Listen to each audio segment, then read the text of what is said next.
All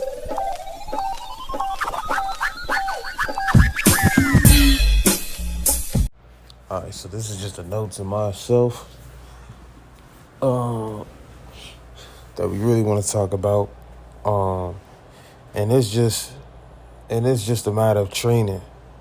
Okay, so there's three levels to this training stuff. It's what you do on the basketball court in terms of your ball handling skills. Everything is separate.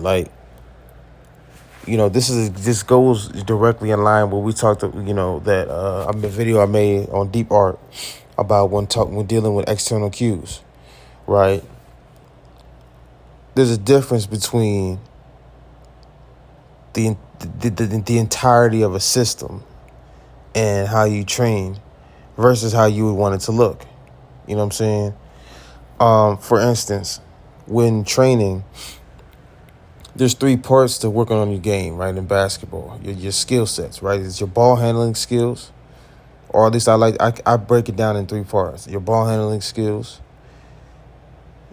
your shooting ability, and your layup package, right? And your finishing ability. And these are the three parts that I break the game down in, right? Because everything else falls in line within these categories, right? So within ball handling skills, you know what to do within ball handling skills, right? It's going to be ball handling skills doesn't even have to take place on the basketball court. One, right? Which is already going to appear different and than how you would see it on how people record YouTube videos, right? It's everything is on the basketball court, and you would think that when you're training basketball court, it's spending 8 hours in the gym on the basketball court. Ain't wrong, right? Training can take place anywhere, you know what I'm saying? And it'd be just as effective, if not more effective, off the basketball court. That's the first illusion with basketball, you know what I'm saying? Training. I train off the basketball court more than I do on the basketball court. And I play at the professional level, right? I'm professional level status. So off the basketball court, I train my ball handling skills, my footwork, you know what I'm saying? And you know what I'm saying? I use a medicine ball to train my spin moves and post work, right? I don't get on the basketball court and do that. You know what I'm saying? I go in the gym, lock myself in the gym and use the medicine ball, right? You know what I'm saying? And spend hours there. You see what I'm saying? So the illusion of having to spend 8 hours on the basketball court is nonsense, right? Because which is good, right? I'm not gonna lie. Spending 8 hours in a basketball gym is great, when getting ready for like a tournament or when getting ready for an event, right? That's great, right? That's a great last thing to do, right? You know what I'm saying? To put everything together, right? But in terms of actually training and developing your game, right? It doesn't even most of training doesn't even take place on the basketball court, right? Professionally, like if you're really actually trying to, be a professional about it.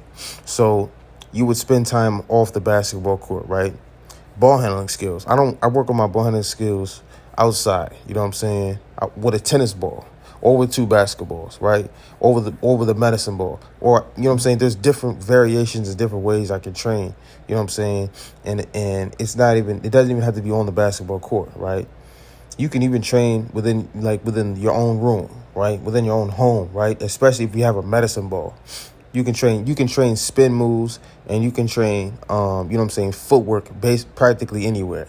You know what I'm saying? And that's the first illusion of training basketball, right? Is that you have to be in the setting of just on the basketball court with with a basketball and just going through combinations. Like, that's good.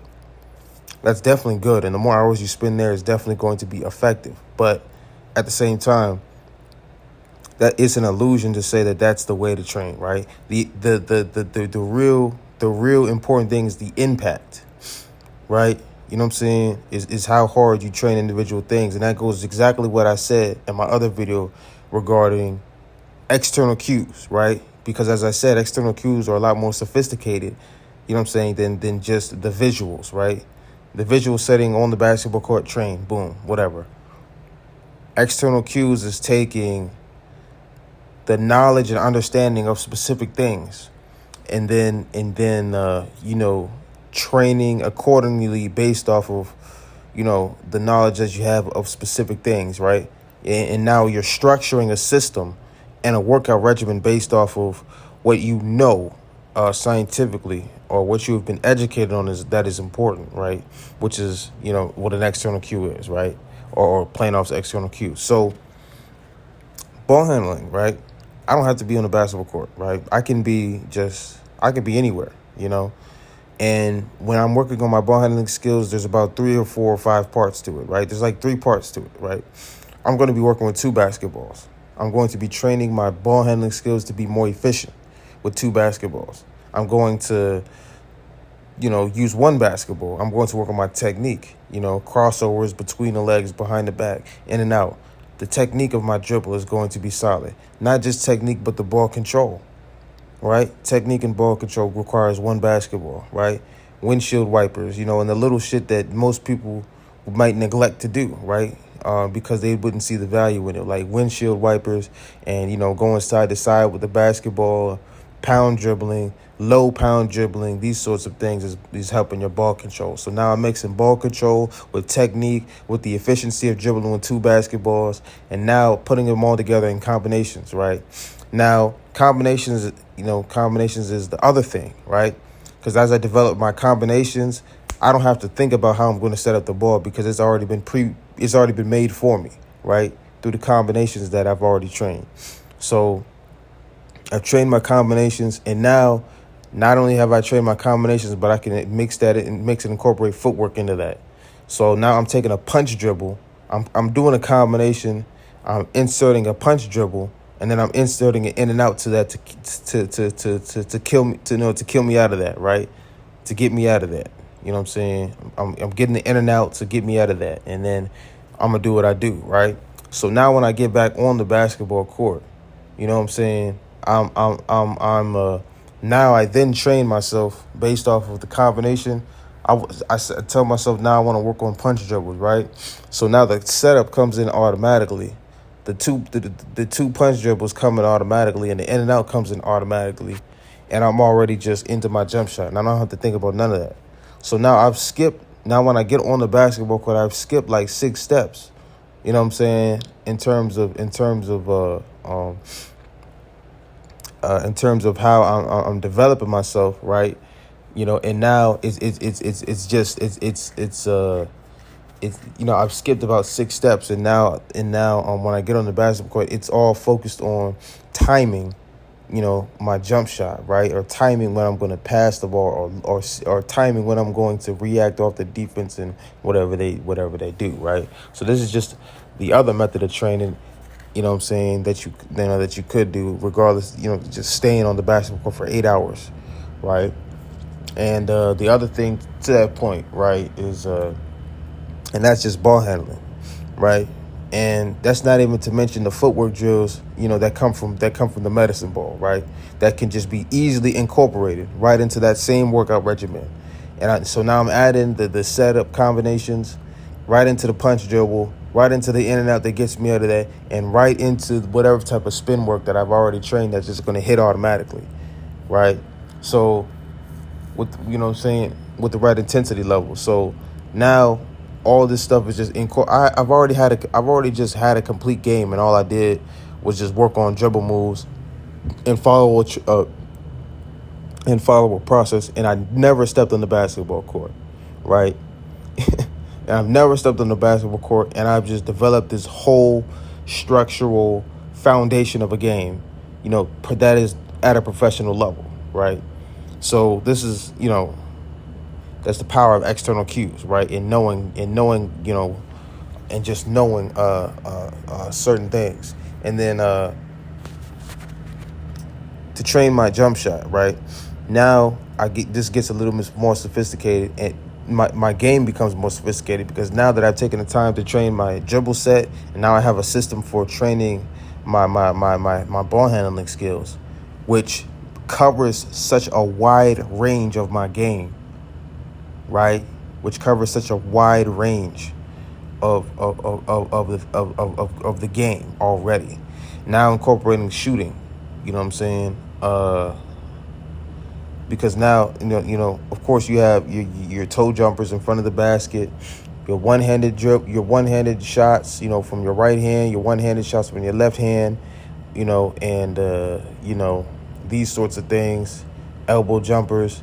You have your balance shooting, and you have shooting with higher arc, shooting with lower arc. You have all these different variations of shooting, which of course have to take place on the basketball court. But what I'm training more so, just like ball handling, I'm training the foundation and the shadow of my shooting ability, which is the technique I use. But more so, especially with shooting, it's more centered and catered around how I can make the adjustment and however I catch the ball, in whatever type of balance I catch the ball in, right? Whatever position I catch the ball in, and being able to still make the shot. That's basically what training shooting is, right? So it's finding all the different ways in order to train yourself that way. That's shooting, right? And that will incorporate itself into the game, and that will take priority and focus over, ball handling, right? And then of course, your layup package, right? Layup package in a sense to where, hang time, your strengthen your layups, right? Your ability to jump, hang, lay the ball up, right?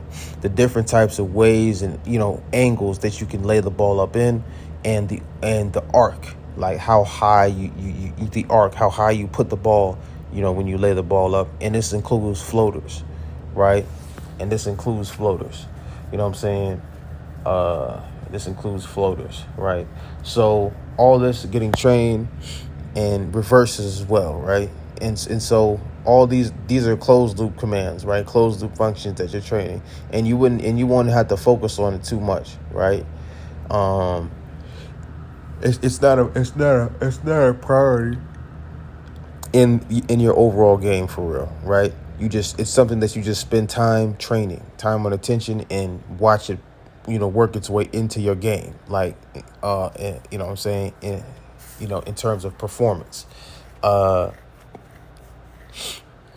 most, none of these things, whether it be shooting, dribbling, or laying the ball up, are really the focal point of the game. It's the process, right? It's the process of making reads and reading and reacting. And all of these different things, from ball handling, layup, and shooting, are just implementations that hit automatically, based off of how you're reading and reacting in the game, right? So, so this is how how I train my game. And we're gonna make a part 2 to this shortly.